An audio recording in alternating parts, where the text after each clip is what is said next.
சாணக்கியாவின் அதிரடி நிகழ்ச்சி உறைவீச்சு. இந்திய பொருளாதாரம் தானாக வளர்ந்ததா, அரசின் முயற்சியா?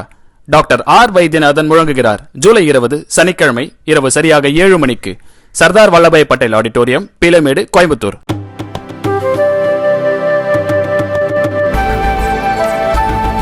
நீட் தேர்வு முறைகேடு வழக்கு தொடர்பாக 3 எய்ம்ஸ் மருத்துவர்களை சிபிஐ அதிரடியாக கைது செய்தது.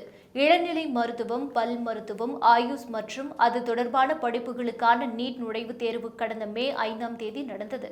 எந்த ஆண்டும் இல்லாத அளவிற்கு இந்த ஆண்டு நீட் தேர்வு நாடு முழுவதும் பெரும் சர்ச்சைகள் எழுந்தது. தேசிய தேர்வு முகமை நடத்திய இந்த தேர்வில் ஆள் மாறாட்டம், வினாத்தாள் கசிவு என பல்வேறு புகார்கள் எழுந்தன. ஜூன் 4ஆம் தேதி இந்த தேர்வு முடிவுகள் வெளியாகின.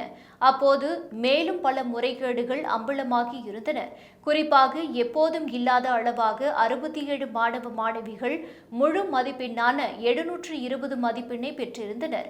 இதேபோல தேர்வின் போது பல்வேறு வகையில் ஏற்பட்ட நேரம் இழப்புக்காக 1563 மாணவர்களுக்கு கருணை மதிப்பெண் வழங்கப்பட்டு இருந்தது. இதுவும் பல மாணவர்கள் முழு மதிப்பெண் பெறுவதற்கு காரணமாக அமைந்தது. இந்த மோசடிகளுக்கு எதிராக உச்சநீதிமன்றத்தில் அடுத்தடுத்து வழக்குகள் தாக்கல் செய்யப்பட்டன. நீட் தேர்வை ரத்து செய்துவிட்டு மறுதேர்வு நடத்த அதில் கோரப்பட்டிருந்தன. இந்த முறைகேடு விவகாரம் மத்திய அரசுக்கு பெரும் நெருக்கடியை ஏற்படுத்தியது. இந்த நிலையில் வினாத்தாள் கசிவு தொடர்பாக பீகார் மாநிலம் பாட்னாவில் உள்ள எய்ம்ஸ் மருத்துவமனையைச் சேர்ந்த 3 மருத்துவர்களை சிபிஐ அதிரடியாக கைது செய்துள்ளது. அவர்களது மொபைல் போன்கள் மற்றும் மடிக்கணினிகள் சிபிஐ அதிகாரிகளால் கைப்பற்றப்பட்டுள்ளன.